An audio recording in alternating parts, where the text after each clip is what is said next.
Oh my God, she skateboards.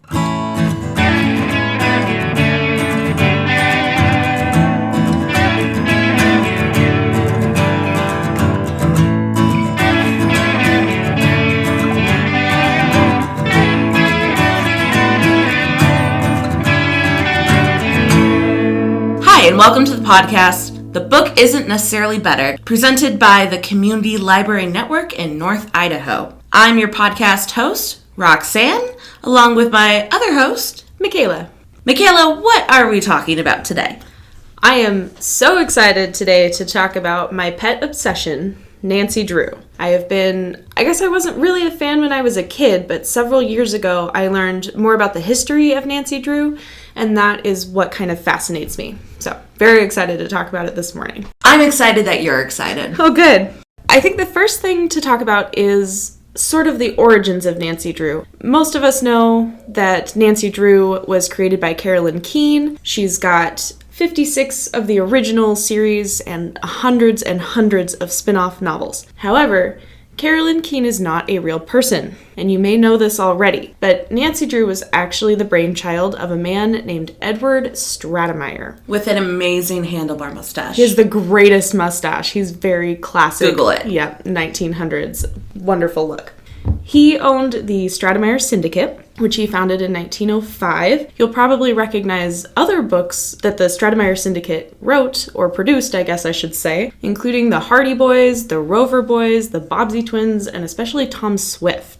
Edward Stratemeyer was a very interesting human. He decided that he was going to publish novels for juveniles, and juvenile literature was not really a thing in the early 1900s. There was adult novels, and kids were kind of expected to read adult novels if they were reading at all. There were not picture books marketed to kids. There was no YA. That didn't exist at all. As I think about it, it was pretty much like you could read Treasure Island. Yes. Or Gulliver's Travels. Exactly. So classics that held some adventure in them. Right. And some of those were meant for maybe a little bit younger readers, but mostly they were kind of expected to rise to the level of adults. And before that, you might be reading like primers. Yes, to teach you to read. Exactly, but it wasn't like novels. So Stratemeyer had this idea that he was going to start creating and marketing novels specifically for juveniles. And this really interesting Fortune magazine published an article about Nancy Drew where they said, as oil has its Rockefeller, literature has its Stratemeyer. So he really was kind of the impetus behind this. So what he ended up doing was writing outlines for stories and then farming them out to ghostwriters. So he had this kind of army of people writing very, very specific formulaic novels based on these outlines that he wrote. Nancy Drew is one of those. So he would write this outline, he would give it to a ghostwriter, they would hand him back a 25-chapter book that exactly followed his thing, and in the last chapter, it always would say, find them in the next great adventure, and then say the name of the next book. It was basically a book-selling factory, a book-selling machine. It wasn't really writing like for the love of writing. It was a money-making endeavor. A money-making endeavor, for sure. And he did very, very well doing that for a very long time. Now, did I hear that he really admired Horatio Alger stories? Yes. The rags to riches stories. Yes. That was his sort of hero? Idol. There we go. That's a great word for it. So originally with Nancy Drew, he came up with the idea. I mean, girls' novels really weren't a thing. If juvenile novels in general were not a thing, juvenile novels for girls did not exist at all. So he had come up with this story idea for Nancy Drew. Originally, he wanted to call her Stella Strong, which is not great. I saw a couple other names as well. Diana Dare, yep. Nan Nelson, or Helen Hale. Yeah. He loves an alliteration. He really does, yep. Who doesn't? Thank God he ended up with Nancy Drew, though. It sounds much, much better, in my opinion. It's a classy name. Yeah. He wrote to the publishers, Grosset and Dunlap, who published many of his books, with an outline of 4 books that he originally wanted to do for the Nancy Drew series. And they surprisingly wrote him back and were like, yes, we are super on board with this. Get them to us right away. So he wrote the 4 outlines, sent them to a wonderful young woman named Mildred Wirt Benson. Mildred Augustine Wirt Benson, in fact. But the simplest version of her name, we're going with Mildred Wirt Benson. She is basically the original Carolyn Keene. Very interesting human. She was the first student to graduate from the University of Iowa's Masters in Journalism program. Oh, wow. That's still prestigious. Yeah, very prestigious. But she was the first graduate. She was extremely adventurous. She was a pilot and a champion swimmer and an all-around sort of tomboy in an era when that was kind of frowned upon. Mm-hmm. She's credited with creating Nancy's spunky personality and daring spirit. She really put a lot of herself into the character of Nancy Drew. Much, much later in her life, she received a special Edgar Award from the Mystery Writers of America. Cool. Yeah. She wrote those. She also was a journalist her entire life, and she wrote hundreds and hundreds of kids' stories, both for the Stratemeyer Syndicate and as her own self. And she sent these back to Stratemeyer. He loved them. He sent them to the publisher. They were first published on April 28th, 1930, and Stratemeyer died 12 days later. That's what I heard. And I think a lot of people would be surprised to know that it came out in 1930 because we associate the books that look like she's in the 60s. Mm-hmm. And we'll talk about that a little bit.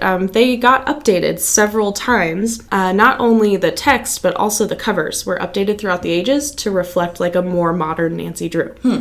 So, very fascinating. So Stratemeyer never got to see just what a crazy empire he created out of this Nancy Drew story. His daughters actually took over the Stratemeyer Syndicate after his death. So Harriet Stratemeyer Adams and Edna Squire. And Harriet Adams is kind of the second Carolyn Keene, I'll say. From 1959, she wrote all of the books in the original series of 56 that were made for Grosset and Dunlap. And she single-handedly kind of ran the business for many years.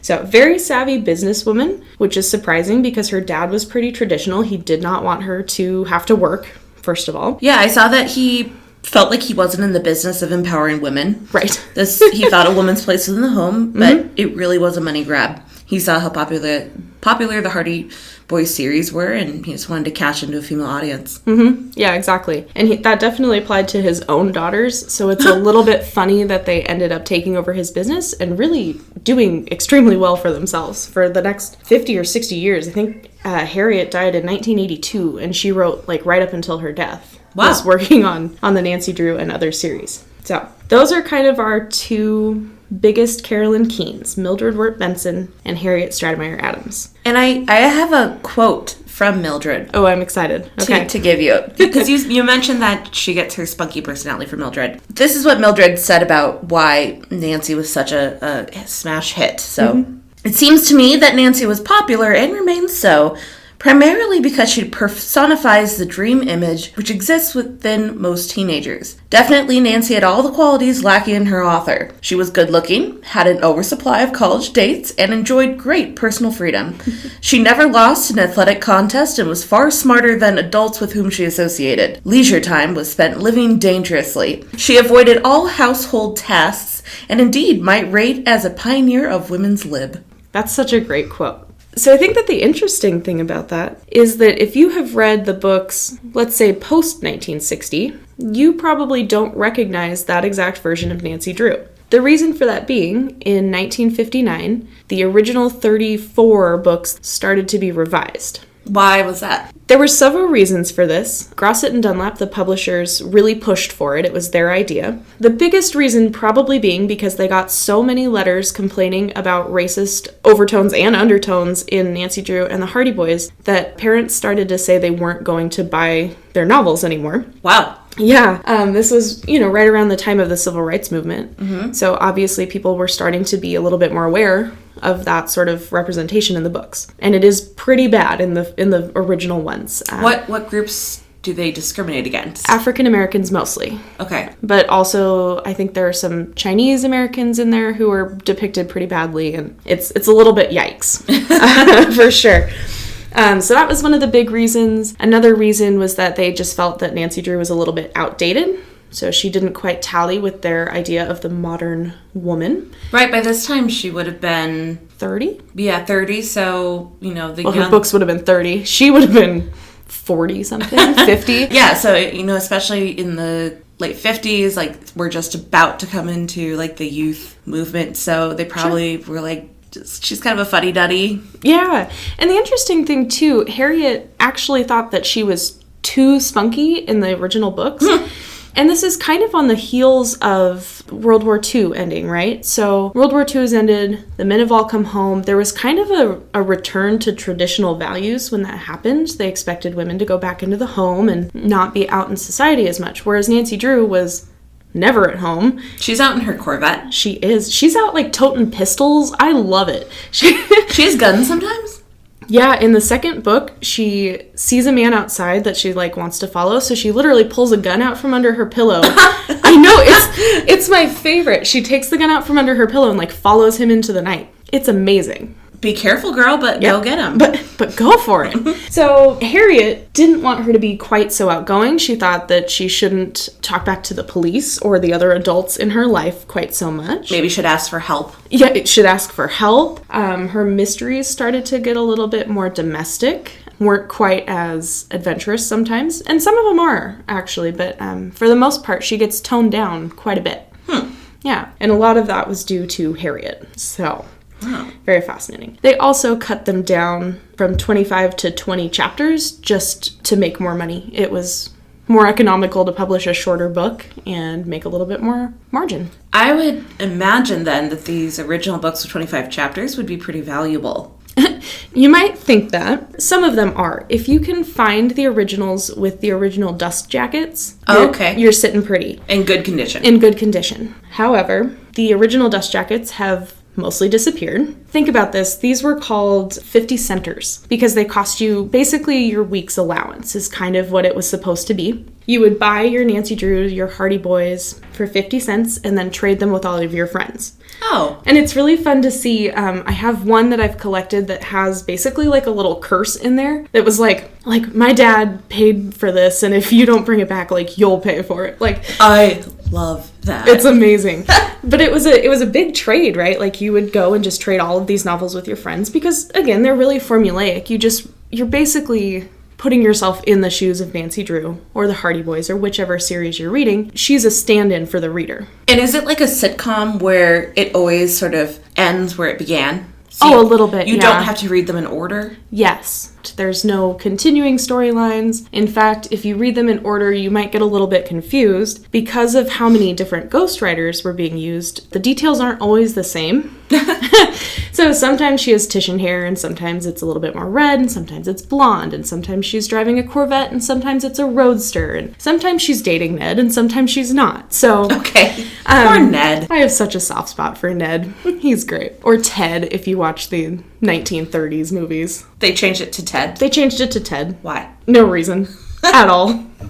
So, the ones we're all probably most familiar with then are the ones with Nancy with a big blonde flip hairdo. Yep. Those covers were done, I want to say in the 1970s, 60s about. That's certainly what the hairstyle Yeah, the 1960s, I think. And they were done by a man named Rudy Nappy. He was one of the three big illustrators for these. The original illustrator was Russell Tandy. And if you can find one of the books with his original dust jacket on it, you're really doing well because his house burned down and most of the original cover art was in there and burned. That sounds like a mystery. Yeah. So it's actually, if you can get one of his illustrations, they're actually a little bit more rare. Wow. Yeah. And they all used women from their own lives, all the illustrators. So Russell, a guy named Bill Gillies, and Rudy Nappy had these great models who would come in, sometimes their wives or their daughters or a cousin, and model for all of the covers. And that's why the fashions change and her hair kind of changes. But yeah,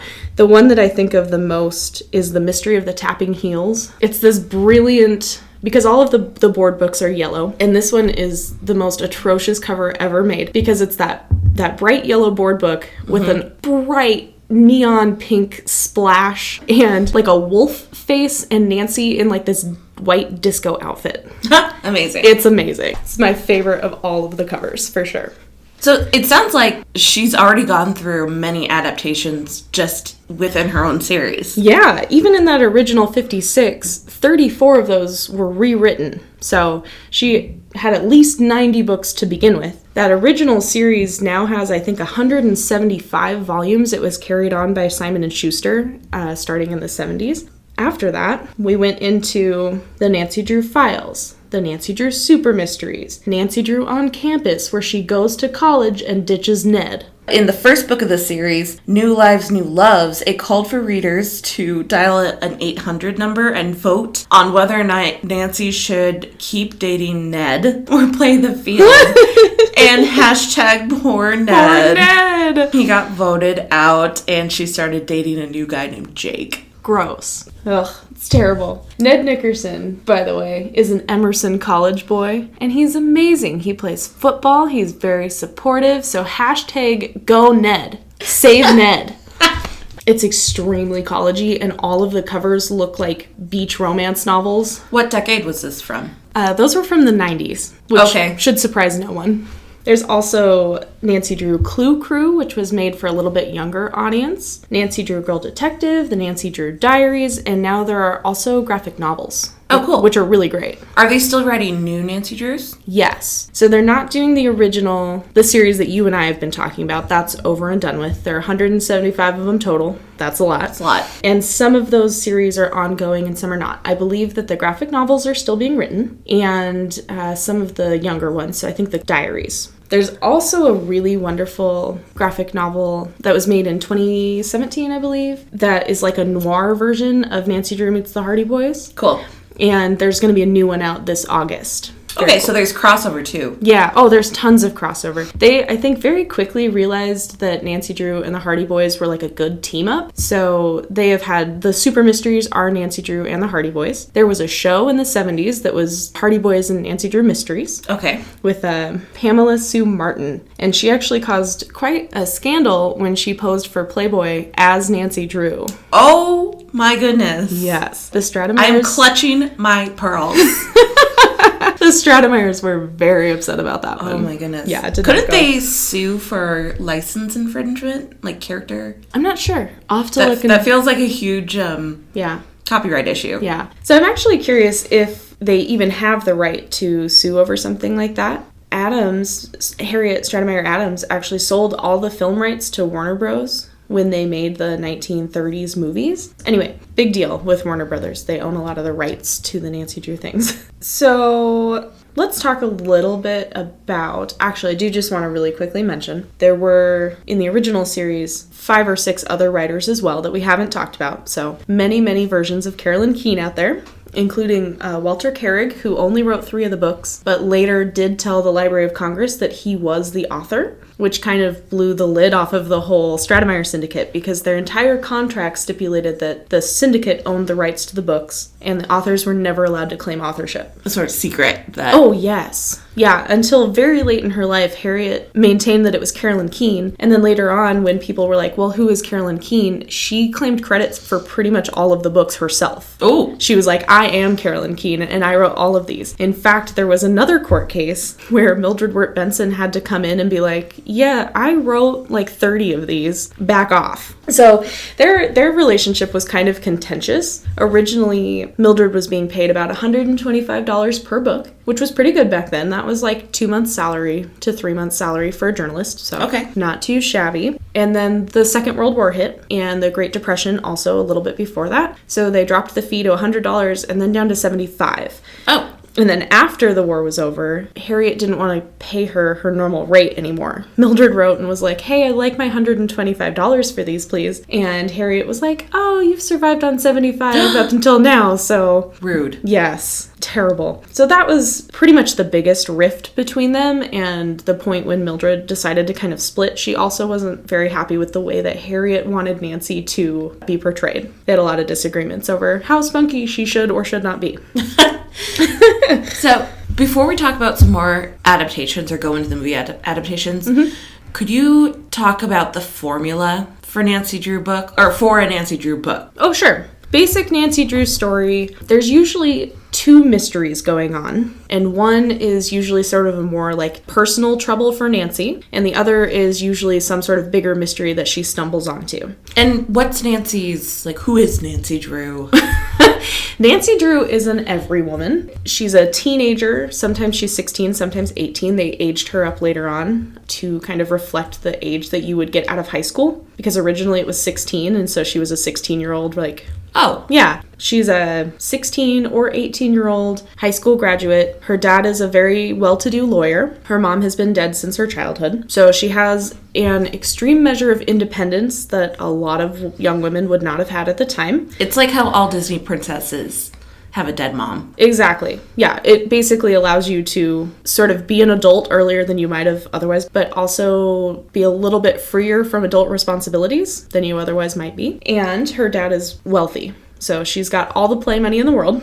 And usually a blue Corvette. Yes, or a Roadster. Which is, what, like a big Packard? Yeah. And her dad is also very permissive. So they have a really good relationship in most of the adaptations and definitely in these early novels. So typically what happens is you'll find Nancy in some sort of scene where she is, I am just trying to think of one, where she's buying some perfume with her friends, right? And then something mysterious happens at the perfume shop. So it kind of leads them into this bigger mystery. There's always 25 chapters in the originals. 20 in the rewrites. The first chapter is kind of that setup. By about the middle of the book, she should have been kidnapped or knocked out, or one of her friends should have been kidnapped or knocked out. Ned, I think, gets kidnapped like 5 or 6 times. Poor Ned. I know. Hashtag poor Ned. Her dad gets kidnapped several times as well. So something mildly bad should have happened to her. This also includes things like being stranded on the lake or being stranded in her car because a tree fell across the road. But she's always clever enough to figure out these situations. She's a very good mechanic. She's great at playing bridge, golfing. She can be a waitress. She literally has no flaws. So sometimes she does have a job. Yes, but it's always in the guise of she's trying to find information from someone else, and that's how she gets, like, the in. She doesn't actually have to work. So that was one thing that I was reading the first book. She doesn't have any flaws. No. She's not even clumsy. Right. No, not even a little bit clumsy. And anytime a situation calls for special skills, of course she's studied those skills and she's a master. So she's sort of a MacGyver, too, then. And I think that that's less... because the character of Nancy Drew isn't so important as the fact that she is allowed to have adventures and allowed to be a stand-in for the reader. So, yes, she's kind of boring because she has no downfall whatsoever. She's the perfect kid in school. But that, I think, is why Mildred wanted her to be that way, because anybody could imagine themselves in those shoes, right? She didn't have any particular personality traits where you would say, I don't exactly see myself in that. Gosh, she's almost like a superhero for girls. Yeah, more or less. And I mean, she really was and is a role model for many women. Most of the Supreme Court justices, a lot of the women, Ruth Bader Ginsburg, Sonia Sotomayor, Sandra Day O'Connor, they've all said that Nancy Drew was a big influence in not only their lives, but their choice of career, because she had not a career exactly, right? Because she doesn't work, but she did so many things that were outside of the realm of women's work that those people could see themselves doing those things as well. So I think that's really great. I remember reading a news story maybe 15, 20 years ago when I was like a young teen about a little girl who got kidnapped and she was thrown in the trunk of a car and she didn't panic. She thought, what would Nancy Drew do? Oh my God! And she escaped at a stoplight. She figured out how to, like, you know, they have internal... The blinkers. No, there's, like, inside of trunks. Some have emergency. Oh, yeah. In case you get locked in the trunk. Yeah. And she got out, and she ran and called the police, and they were so impressed, and she said, I just pretended I was Nancy Drew. I've loved that story for years and years. That just makes my heart so warm. I love that so much. She was, like, 11 or 12. Wow. That is so cool. You have the biggest smile on your face right now. I'm so happy about that. My formative experience with Nancy Drew, I actually, as a kid, I had a couple of them, but I didn't really read them. I actually stumbled into the Her Interactive line of computer games. I think they're still coming out. The last one is trash, so don't play that one. But the first 30-something of them are really great. Are these CD-ROM? Like, are these old school? Are they on the phones, or are they... They're old school, for the most part. They're point-and-click computer games. They did make a couple for, like, the Wii, and I think there's a couple of the later ones that you can play on your phone. But for the most part, for nerds like me, they are point-and-click computer games that I still play to this day. Well, there's a lot. In fact, there's been 30 video games produced in the 1990s and 2000s. Mm-hmm. But I highly recommend them. Some of them take their plots directly from books, some from the originals, some from the rewrites, some from even the Clue Crew and some of the later books, and some of them I think are a little more original. But they're extremely well done. You get to be Nancy Drew. You play through a mystery and find clues and solve puzzles, and it's extremely nerdy. That sounds really fun. It's so fun. And some of my best memories are me and my brothers sitting around a computer. We'd only let ourselves play like so much a day because you didn't want to solve the mystery too quickly. So we would sit around and play these games and solve puzzles together. And it's just a very warm, tingly memory from my childhood. I mean, that sounds fun. I feel like I'd like to play that today. Absolutely. Yeah, they're really great. And her interactive is based out of Bellevue, which is very close to us. Oh, cool. Yeah, Bellevue, Washington. That's right near the border to Canada for those not in the know. Okay. We had to mention Canada at some point today. I would love to transition to some of the movies. Okay, great. What are some of the movies that have been made? The first movies actually came out pretty quickly. The first one was in 1938. It starred an actress named Bonita Granville. I'm familiar with her. I know you're a classic movie buff, so that makes a lot of sense. That is true. There were B movies, so they were shorter. They were meant to be shown before the actual main film that you were going to watch. They did Nancy Drew Detective, Nancy Drew Reporter, Nancy Drew Troubleshooter, and Nancy Drew and the Hidden Staircase. Troubleshooter sounds like she's an IT lady. I think if they made that now, she definitely would be. She'd have these really huge nerdy glasses and a really great like short hairdo. Yep. It'd be awesome. Yep. That's the original one. That's the one where they changed Ned's name to Ted for no reason whatsoever. Maybe Ted was just a more popular... No, it was still the 30s. It's still the 30s. I don't know why. It doesn't make any sense. I watched Nancy Drew Reporter. Where were you able to find it? Somewhere in the district, I can't remember where. There is a 50 movie collection from like the 30s and 40s, and it's part of that collection. Of Nancy Drew movies? No, of just like general B movies from the 30s and 40s. It's funny watching it now. I'm sure it was not that bad at the time. There's some racist stuff going on in that one as well. Definitely. They go to a Chinese restaurant, and I'll leave it at that. Okay.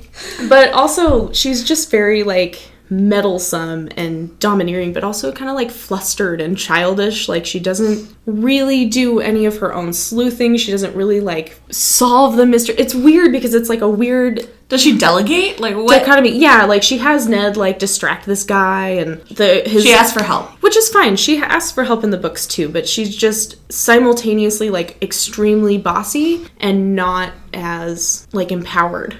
Oh. It's very weird. Oh gosh, well okay, so... Bringing my women's history into ready? this, that follows an ideal of sort of be the neck that turns the head, so to say. Like, the man's in charge, but you're working behind the scenes to essentially manipulate the man to make things... The ideal was like, a real woman can make a man think that it's his idea. Whoa, okay. So, because she can't be outright bossy or outright in charge. So that fits with the sort of common trope of the time of how to operate as a woman. Okay, that is super interesting. Thank you. I mean, of course, they did have the brassy ladies of the 1930s. Sure.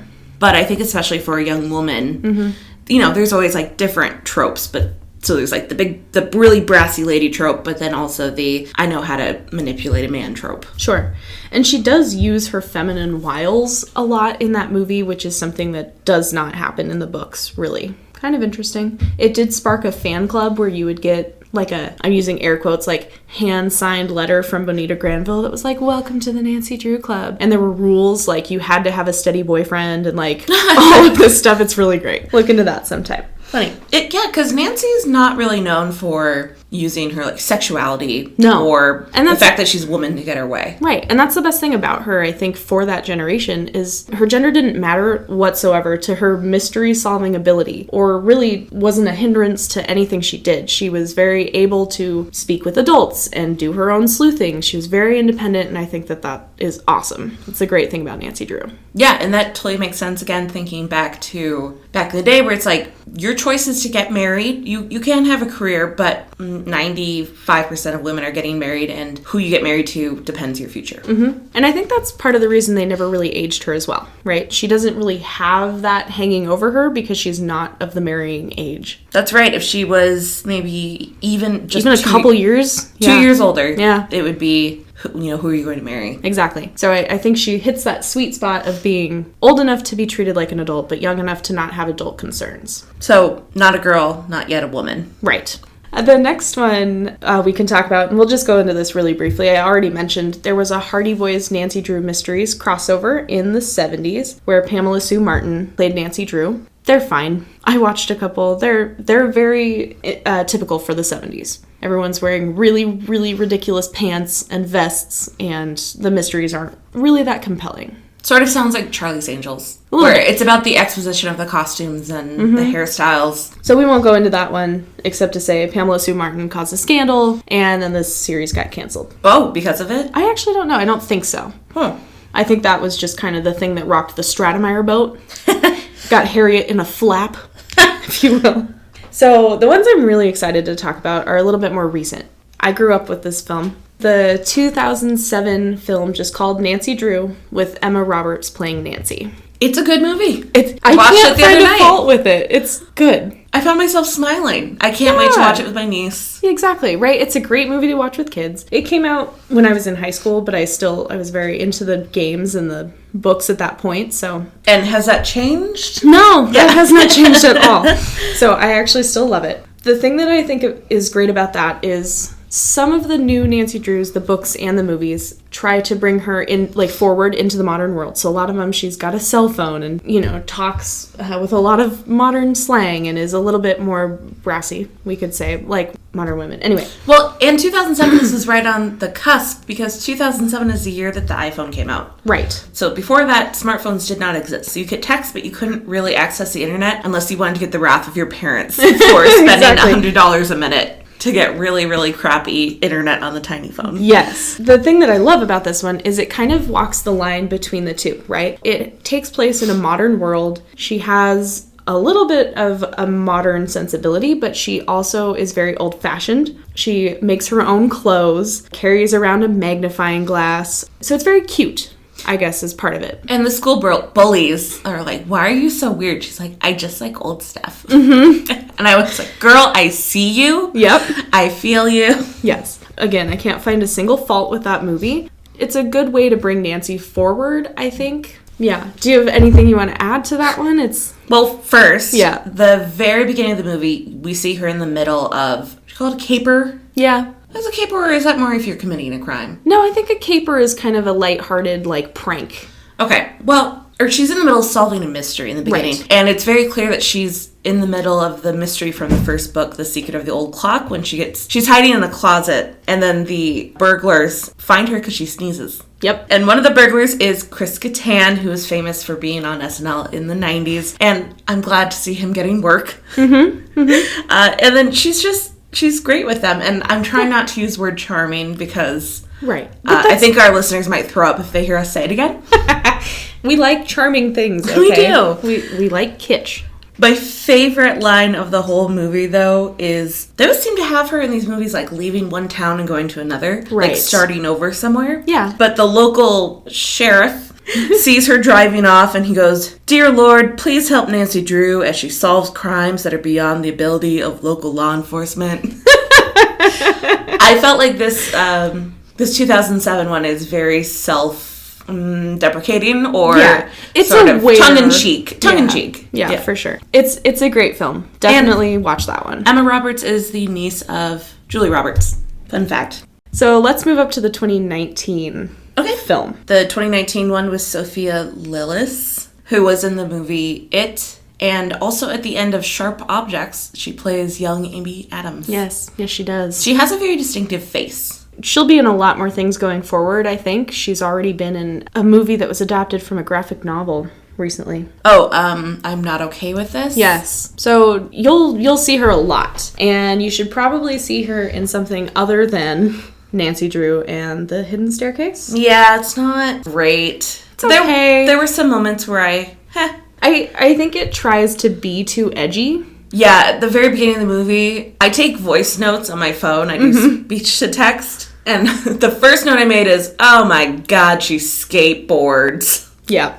In that exact tone. Yeah. I mean, I know it can't pick up tone, but I know. She does eventually get to drive the blue Corvette, but she does it really poorly and messes up the gear shafts, and don't let her behind the wheel. Oh, that's very un-Nancy-like. Yeah, she's kind of clumsy in this. Mm-hmm. She's more of a troublemaker. I'm okay with her being a troublemaker. But she has a little bit of a mean streak. Okay, that I'm not okay with. Mm-hmm. Because Nancy Drew is nothing if not utterly polite at all times. Yes, so this Nancy gets on people's nerves. Mm-hmm. Would you say old Nancy gets on people's nerves? She does, but in a different way. For being too precocious. This Nancy is just, like, gets on the nerves as a teenager might get on one's nerves. For just being a lot. Yeah. And she is a lot. I don't really have a lot to say about that movie. It's not as good as the Emma Roberts one, in my opinion. Agreed. Yep. Okay. So watch it if you want. If you don't, it's fine. No sweat. Now, there is also a series that I haven't seen, but I'd like to. I am so excited about this. Tell me. Okay. There is a Nancy Drew series. It's just called Nancy Drew. Started in 2019 on the CW. And it's a very emblematic show for the CW. It's exactly like all of their other shows. So there's tons of rich, fancy teens in really nice clothes. I'm assuming this is essentially not a spin-off, but cashing in on the popularity of Riverdale, which is based on the Betty and Veronica and Archie comics. Yes. And I think it's somehow supposed to be related to that universe. Yeah, because isn't Sabrina, The Chilling Adventures of Sabrina, related to the universe as well? Mm-hmm. Yeah, so I think it's part of that whole CW-verse. Were there ever crossovers between the Archie comics and Nancy Drew? No. Okay. Mm-mm. But the reason I love this show is because it does what the 2019 film could not do, and makes Nancy edgy, but in a way that she's so different from the original Nancy Drew that I'm not bringing baggage into, like, my view of her. It stars Kennedy McMahon as Nancy Drew. Great name. Right? And it's very soap opera-y. Which checks with what's popular on CW. The CW, for sure. And it's so different because it also brings in this crazy paranormal element. And I think that's why it's different enough for me from the originals to be its own, a standalone object.